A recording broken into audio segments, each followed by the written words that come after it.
एक बड़ी खबर आ रही है गुजरात से। यहां के पूर्व डिप्टी सीएम नितिन पटेल ने मेहसाना लोकसभा सीट से अपनी दावेदारी वापस ले ली है। सोशल मीडिया प्लेटफॉर्म एक्स पर उन्होंने लिखा है कि कुछ कारणों से मैंने मेहसाना लोकसभा सीट के लिए बीजेपी उम्मीदवार के रूप में अपनी उम्मीदवारी दाखिल की। राज्य की 15 लोकसभा सीटों के लिए उम्मीदवारों की घोषणा कल कर दी गई और मेहसाना लोकसभा उम्मीदवार की चयन प्रक्रिया अभी भी जारी है। उससे पहले मैं बीजेपी उम्मीदवार के तौर पर अपनी उम्मीदवारी वापस लेता हूं और माननीय नरेंद्र भाई मोदी लगातार तीसरी बार प्रधानमंत्री बने, मैं ईश्वर से प्रार्थना करता हूं पूरे विश्व में भारत का मान बढ़े और भारत माता परम वैभव को प्राप्त करें। तो गुजरात के पूर्व डिप्टी सीएम नितिन पटेल ने भी गौतम गंभीर और जयंत सिन्हा की तर्ज पर उन्होंने भी सोशल मीडिया पर यह जानकारी दी है कि अपनी दावेदारी वे वापस ले रहे हैं। यानी अब बीजेपी में संन्यास का चौका लग चुका है। एक के बाद एक कर बीजेपी के 3 सांसदों ने अपनी सियासी पारी समाप्त करने की घोषणा की। इनमें से 2 दिल्ली से ही सांसद हैं। गौतम गंभीर ने कल बीजेपी की लिस्ट जारी होने से पहले संन्यास की घोषणा की, जबकि हर्षवर्धन का टिकट काटा गया और आज उन्होंने चुनावी राजनीति से अलग होने का ऐलान किया। इसके अलावा हजारीबाग से सांसद जयंत सिन्हा ने भी अपनी मजबूरी का हवाला देकर खुद को चुनावी जिम्मेदारी से अलग करने की बात कही है। और अब इस लिस्ट में नया नाम जुड़ गया है गुजरात से पूर्व डिप्टी सीएम नितिन पटेल का। तो एक और बीजेपी ने 195 सीटों पर उम्मीदवारों के नाम का ऐलान किया है और कई बड़े नाम हैं जिन्होंने अब एक तरह से कहा जाए चुनावी राजनीति से संन्यास लेने के संकेत दिए हैं।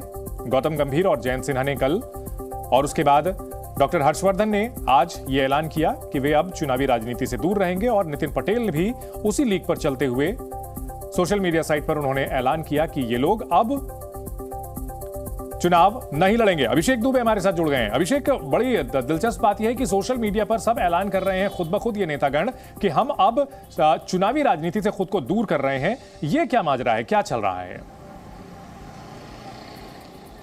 हाँ बिल्कुल, देखिए डॉक्टर हर्षवर्धन क्योंकि लंबे वक्त तक भारतीय जनता पार्टी में रहे हैं और आरएसएस के व्यक्ति रहे हैं, उन्होंने काफ़ी लंबे वक्त तक सरकार में भी काम किया है, कैबिनेट में मंत्री रहे हैं, दिल्ली सरकार में मंत्री रहे हैं और खुद वो डॉक्टर रहे हैं। कोरोना काल में वो केंद्रीय मंत्री थे। उसके अलावा उन्होंने उससे पहले भी केंद्रीय मंत्री का पद संभाला है। तो ये तमाम पद संभालते हुए उनकी एक इच्छा थी कि वो कम से कम जो पुअर लोग हैं उनकी सेवा कर सकें, जो अछूत लोग हैं उनकी सेवा कर सकें। ये बात समझ गए, सब अपने अपने कारण बता रहे हैं, वो बात समझ गए। लेकिन सोशल मीडिया साइट पर आकर के ऐलान करना एक ही पैटर्न पर, अगर टिकट नहीं मिलने वाला है वो एक बात है, लेकिन खुद ब खुद ये ऐलान करना, ये क्या कोई रणनीति है? क्या ये संदेश देने की कोशिश है कि कोई गुटबाजी नहीं होगी? ये मैं रणनीति समझना चाह रहा हूं। देखिए हर सीट पर यही चीज है जो आप कह रहे हैं कि हर सीट पर अपनी अपनी दावेदारी होती है। पार्टी को यह क्लियर मैसेज दे देना कि हमारी उस सीट पर कोई दावेदारी नहीं है मौखिक रूप से, और उसी का भरोसा दिलाकर फिर सोशल साइट पर आकर, ट्विटर पर, एक्स पर आकर यह कह देना कि मैं उस पद के लिए दावेदार नहीं हूं या आगे मैं इस पद के लिए फाइट नहीं करना चाहता, ये मैं पार्टी को विश्वास दिलाता हूं।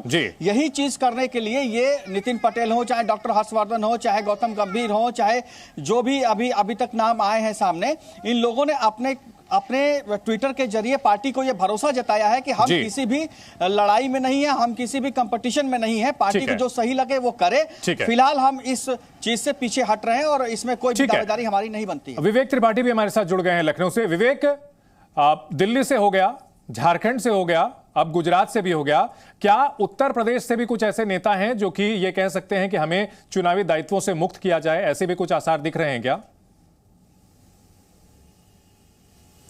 देखिए, अभी तक तो इस तरह का कोई वक्तव्य किसी नेता का या सांसद का या जो टिकट के दावेदार थे, उम्मीदवार थे, आया नहीं है। लेकिन हाँ, एक अंदर ही अंदर जो घुटन होती है वो स्थिति जरूर देखी जा सकती है, क्योंकि बहुत सारे लोग तैयारी कर रहे थे। जिस तरह से चर्चा चल रही थी कि हेमा मालिनी इस बार चुनाव नहीं लड़ेंगी, 75 की उम्र उनकी हो चुकी है, तो 75 पार वाले चुनाव नहीं लड़ेंगे। तो ऐसे में वहां से तैयारी कर रहे थे तमाम लोग, उनको निराशा हाथ लगी है जब हेमा मालिनी को फिर से टिकट दे दिया गया।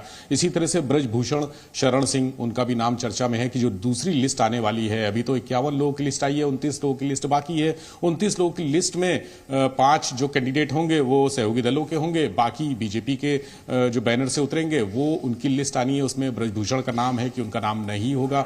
तो वहां से तमाम दावेदार आलाकमान के संपर्क में हैं। कानपुर से सत्यदेव पचौरी, उनका भी 75 का एज ग्रुप वाला था कि अगर वो 75 उसी कैटेगरी में उनको भी रखा गया था कि वहां से इस बार कानपुर से उनको चुनाव नहीं लड़ाया जाएगा, किसी और को टिकट दिया जाएगा। तो कानपुर से ब्राह्मण चेहरा चाहिए, कौन चेहरा होगा? अब वहां पर भी असंतोष की स्थिति है। इसी तरह से मेनका गांधी और वरुण गांधी को साफ कर दिया गया है कि पार्टी विरोधी विचारधारा के लोग हैं, इसलिए इनको इस बार टिकट नहीं दिया जाएगा। हालांकि मेनका गांधी और वरुण गांधी ने दोनों ने प्रधानमंत्री नरेंद्र मोदी से मुलाकात की थी। कुछ ऐसी बातें हुई हैं जिससे लग रहा है कि दोनों में से किसी एक को टिकट दिया जा सकता है, लेकिन अभी भी संशय है। रायबरेली से जो मैदान में उतरने वाले हैं वो कौन से चेहरे होंगे, ये बहुत सारी चीजें ऐसी हैं। पहली लिस्ट बड़ी सुगमता से, आसानी से जारी हो गई, लेकिन दूसरी लिस्ट में निश्चित तौर पर घमासान मचेगा और जो अभी बगावत के सुर जो कमजोर है या मध्यम है या दबे हुए हैं वो उस दूसरी लिस्ट के बाद सामने आ सकते हैं, क्योंकि सभी चाहते हैं सत्ता से जुड़े रहना, सत्ता में भागीदारी करना। और बीजेपी का टिकट इस समय जीत की कुंजी है। किसी को भी टिकट मिल जाता है तो वो उसका जीतना सुनिश्चित हो जाता है। ऐसे में जो महीनों से, बरसों से तैयारी कर रहे हैं, चक्कर लगा रहे हैं लखनऊ के, दिल्ली के, उनको निराशा हाथ लगी है और जाहिर सी बात है कहीं ना कहीं मैनेज करने की भी कोशिश हो रही है। और इसके लिए बीजेपी की एक टीम लगी हुई है। लक्ष्मीकांत वाजपेयी है, प्रदेश अध्यक्ष भूपेंद्र चौधरी हैं और तमाम जो बड़े नेता हैं बीजेपी के, जो मैनेजमेंट करते रहे हैं, बागियों को वापस लाते रहे हैं, जो असंतुष्ट हैं उनको मनाते रहे हैं। इसके लिए एक टीम भी लगी है कि ऐन चुनाव के वक्त कहीं ऐसी स्थिति पैदा ना हो जो चुनाव में कहीं रिजल्ट को प्रभावित करे या उनके कैंडिडेट, क्योंकि बीजेपी को सिर्फ जीतना नहीं होता है, बहुत बड़े अंतर से जीत हासिल करने का लक्ष्य होता है। इतना बड़ा अंतर, बीजेपी एक ऐसी लाइन खींचना चाहती है जिसके ना आगे हो ना कोई पीछे हो। तो ऐसी जीत वो चाहते हैं कि अगर जीते तो विपक्षी दलों में कोई भी कैंडिडेट हो उसकी जमानत तक जब्त हो जाए। तो इसकी पूरी तैयारी कर रहे हैं। इसीलिए 51 सीटों पर 44 सांसदों को रिपीट किया गया है।